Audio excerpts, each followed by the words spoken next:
Fue un mal mes el de marzo en relación a los secuestros. Registró la cifra histórica de 521 víctimas de este delito, principalmente de forma masiva. Eso fue uno de los grandes problemas, ¿no? Y en muy buen número de casos de migrantes.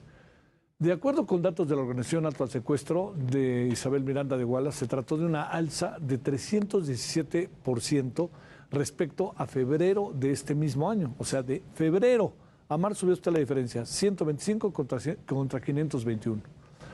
Con esto suman 10.078 personas que han sufrido el delito en lo que va el sexenio del presidente López Obrador. Es decir, un promedio de 3.3 plagios por día. Con eso usted se dará una idea. Bueno, los secuestros en México, marzo 521, febrero 125, aumento 317 y bueno, ahí tienen los datos que están, seguramente ya los vio usted en su pantalla. Para hablar sobre los secuestros en México, que van en aumento, le damos la bienvenida a Víctor Sánchez, investigador de la Universidad Autónoma de Coahuila. Víctor, con enorme gusto, como siempre, te saludamos. ¿Cómo has estado? Hola Javier, muy buenas Gracias. noches. ¿Cómo te ha ido?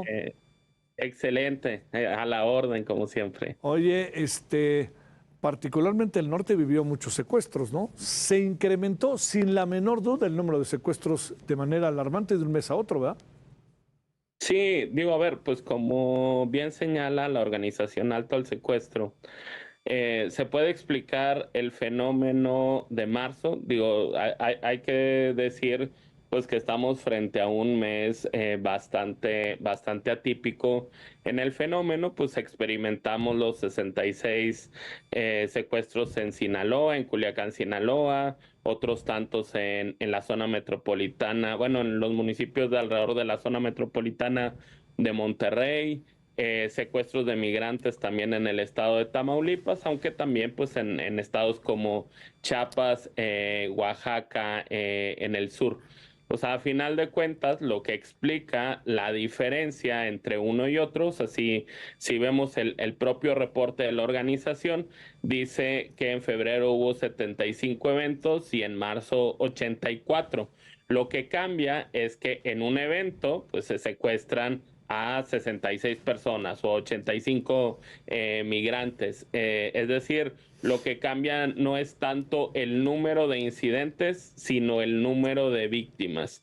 O sea, el hecho de que se secuestren por completo camiones que van hacia la frontera, que bajen a los migrantes, que pidan un rescate a sus familias en Ecuador, en Venezuela, en Guatemala, y que una vez que las familias pagan pues cantidades cercanas a los $35,000 por camión, pues ya dejan libres a los migrantes para que sigan su curso hacia los Estados Unidos, y es un fenómeno pues que se ha ido presentando en los últimos meses, pero pues en concreto en marzo hubo una altísima incidencia.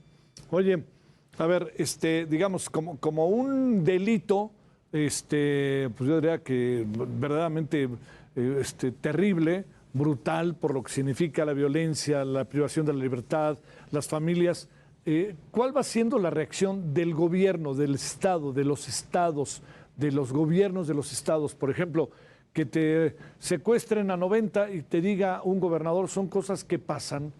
¿Cómo poder, en términos de opinión ciudadana, de ciudadanos, poder entender lo que sucede?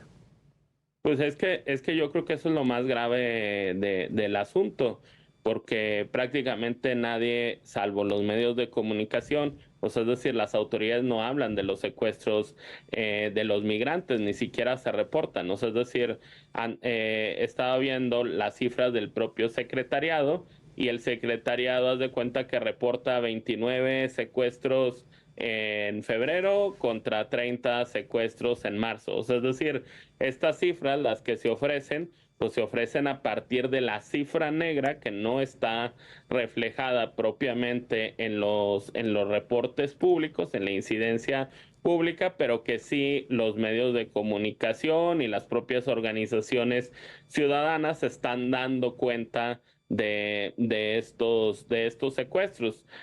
¿Cuál fue la posición del gobernador de Sinaloa ante los secuestros de 66? personas, pues minimizarlo. ¿Cuál ha sido la posición del gobierno de Nuevo León ante el secuestro de 23 personas? Ignorarlo. ¿Cuál ha sido la posición de los gobiernos de Tamaulipas o de Chiapas frente al secuestro masivo de migrantes? No hacer nada.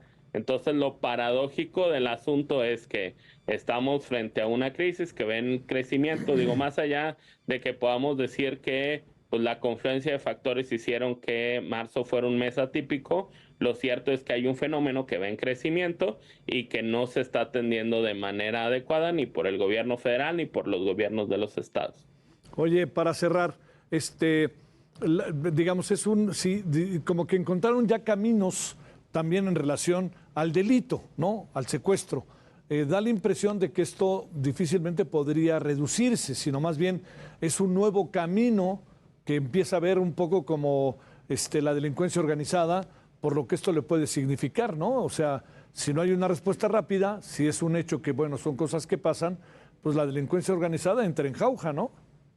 No, claro, digo, lo que comentaba hace un momento, si una organización criminal detiene un camión y ese camión tiene 50, 40 migrantes y puede pedir un rescate de $30,000 por las personas que vienen ahí, pues realmente se convierte en un flujo monetario fácil Ajá. para la organización y si no hay un combate y no hay una reacción por parte de los gobiernos, pues realmente esa acción criminal le sale gratis, o sea, no tiene consecuencias y por ende se generan los incentivos para seguir haciéndolo y seguirlo repitiendo y luego vamos a estar frente a una tragedia como la de San Fernando, que costó la vida de 72 migrantes y que perfectamente están las condiciones dadas para que lamentablemente se vuelva a repetir y de nuevo pues entrar en una crisis